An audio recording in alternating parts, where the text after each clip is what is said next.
Hey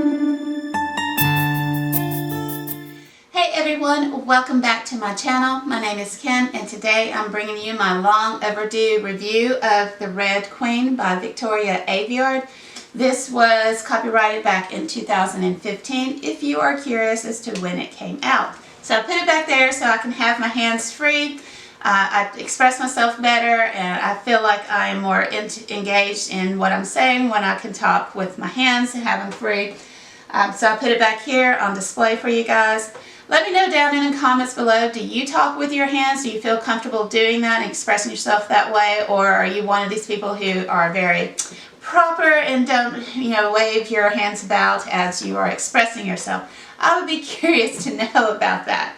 Or if I'm in my own little woohoo land myself. Anyways, so this is a long overdue review of this book. I think I read it about 2 or 3 months ago.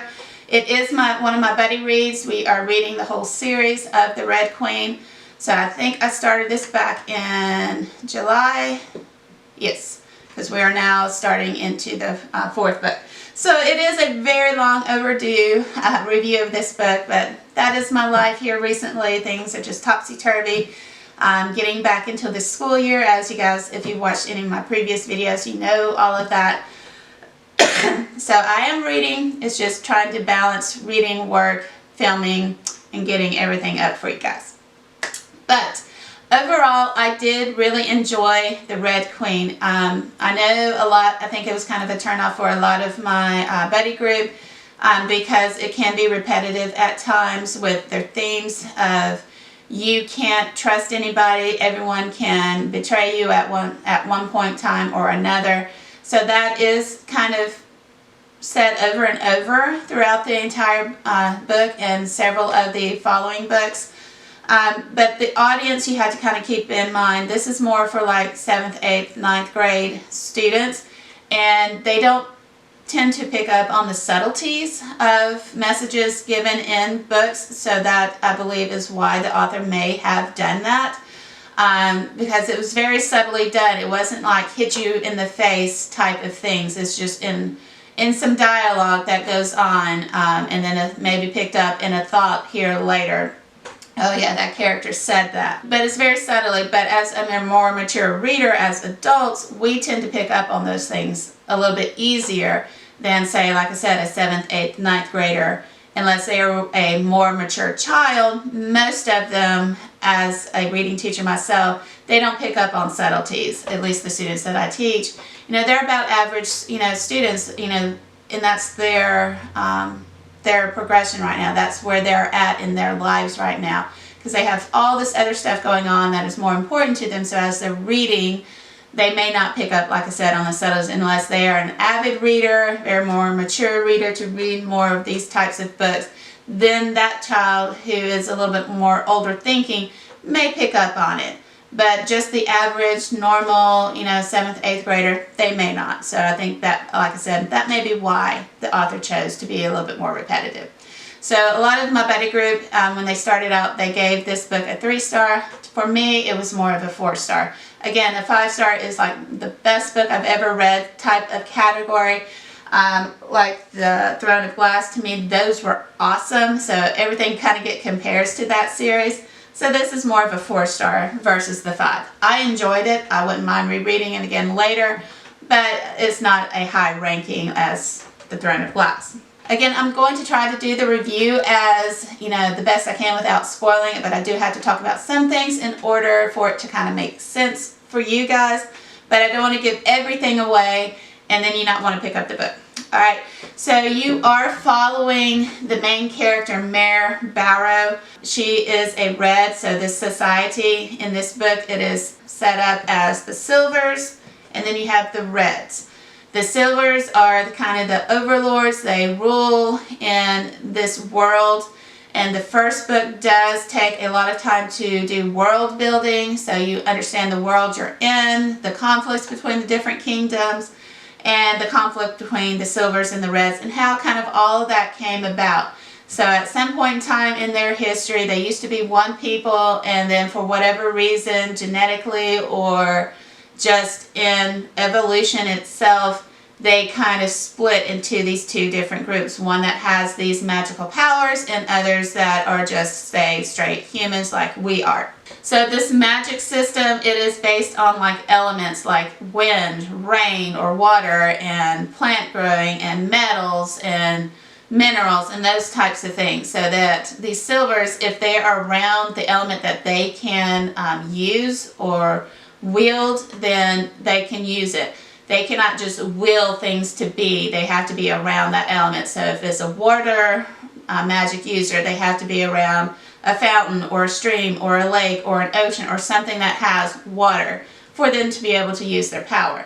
Same thing if they are a metal user, they have to be around where there's metal either in the soil, utensils, metal utensils that they're eating with, anything like that. They can then manipulate it into whatever they want it to be.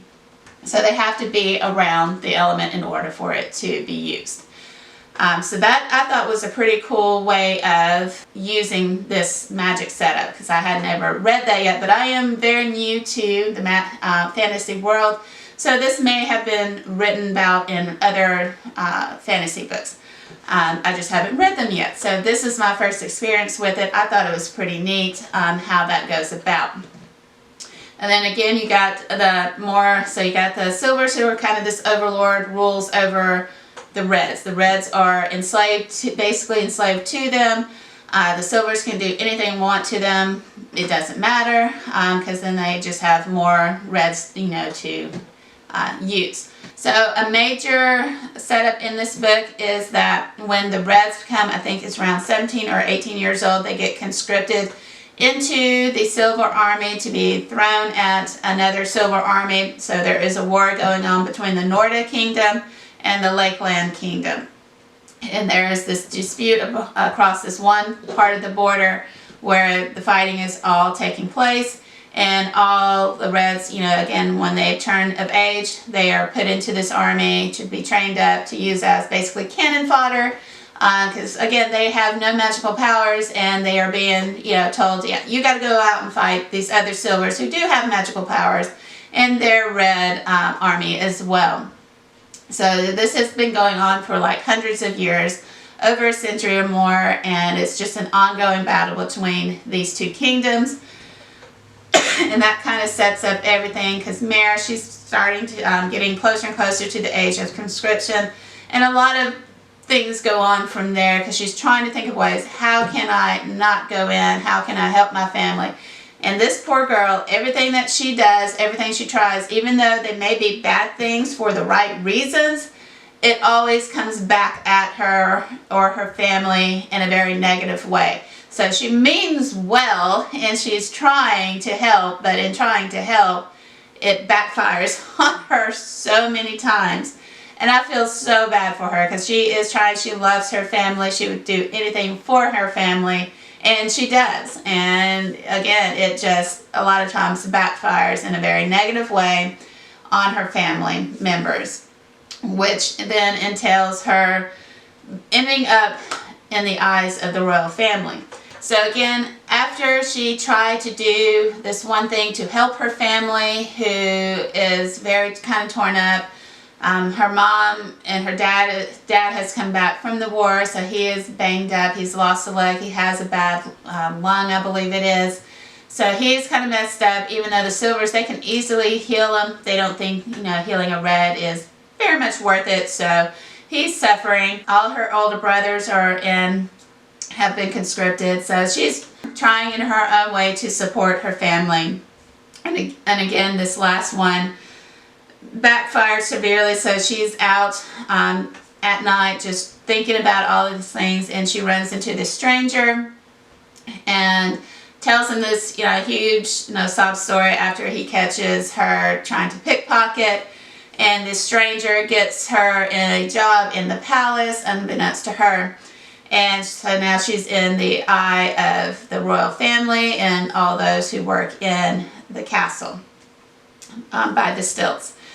And again, there's this whole queen's trial for the royal family. This is the way they choose the next queen to marry their prince for the next generation. Again, the silvers, they embody or have only ideas that, you know, power and strength, that's the only thing they look for. Love, that's a weakness. We don't want anything to do with it. So their marriages are based on how to make them stronger, how to preserve their strength, and continue the line as strong as possible.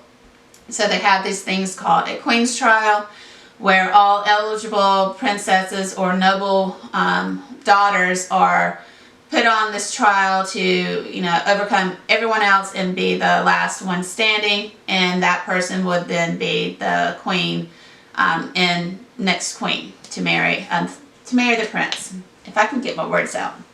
So during all this trial, Mare ends up discovering very publicly across, not just within the castle of this queen's trial, but it's televised to everyone around the world, basically, Reds included, who are forced to watch, you know, these queen's trials go on. So it's very publicly done that she ends up revealing that she has a power that she herself had no clue. She thought she was about to die when this all comes about. And no, she survives, and that leaves the royal family with this conundrum of, what do we do with her? We can't just kill her because it was publicly done. So they concoct this huge fantasy story to explain her existence.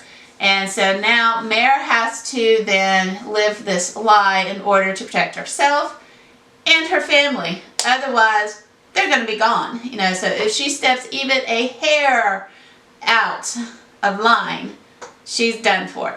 So yeah, so that is a very kind of twisted way of doing it. It was very interesting, very well done setup of all of this going on.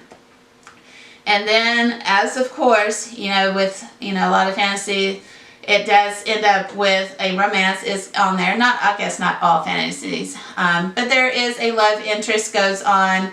It's kind of a love interest / obsession triangle, I would call it, between the heir, which is Tiberius, but he goes by Cal, and his younger brother, Maven, because Mare is set up to marry Maven, but Cal is very interested in her, but he is being forced to marry another person because he is the future king. So yes, and Mare is just stuck in the middle of these two silver boys. Yes, and so they're all kind of using one another for their own ends, and it's very well done. The brothers seem to love one another, but they're also in competition with one another, trying to always one-up them. And that plays out again through all of the books. And you kind of understand why, but I'm not going to go into those details because that's not relevant for the first book. But I can go into that in later reviews of the other books as well. But yeah, you have this triangle going on, and here's Mare trying to survive, doing her best. Again, she is very naive. I mean, this girl is very naive. She tries her best to navigate this world and do what the people are telling her, so she really doesn't have a way of really acting on her own, because if she does, then she's going to have a lot of very negative things happen, not just to her, but to her family as well, because they're kind of held hostage over her to ensure that she does what she's supposed to do. So she can't really think for herself right now, because every time she does, if you remember back at the beginning, anytime she thinks and acts for herself, bad things tend to happen. So yeah, so she has a lot to contend with and deal with as a very young, like I said, 17-year-old. I think she's 16 going into 17 in the Queen's trial. I'm sorry, the Red Queen. And yeah, so again, if you think about that age, we don't really think about consequences as much as just going and doing when we were that age. So you kind of can see that in this book. She's very realistic in a lot of ways of that age group. You know, you think you're invincible and all of that, and then you see, oh, well, I did that, and now this happened. So she has a lot of maturing and a lot of growing up to do in this book, and the series as a whole.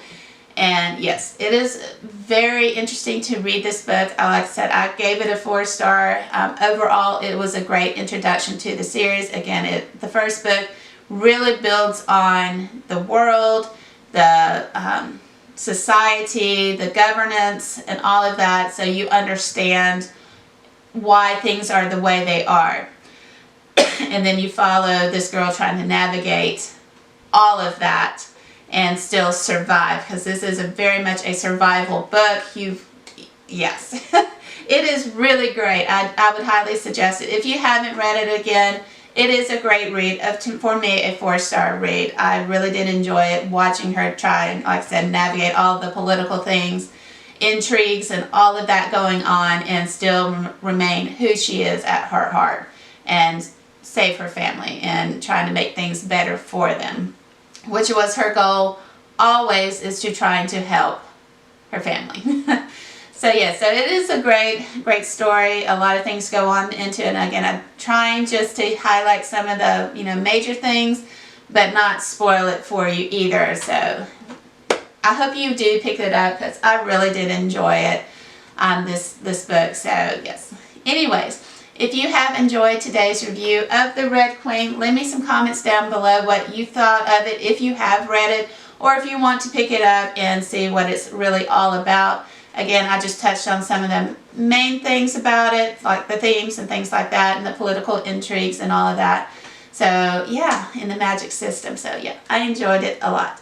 So again, leave me comments down below. Give me a thumbs up if you did enjoy this video. And if you haven't subscribed to my channel, if you enjoyed today's video, please consider subscribing. It would mean the world to me. And stick around and see other reviews and other things that I'm doing on my channel. But anyways, I hope you have a great day, and until my next video, I hope you have a great one. Bye.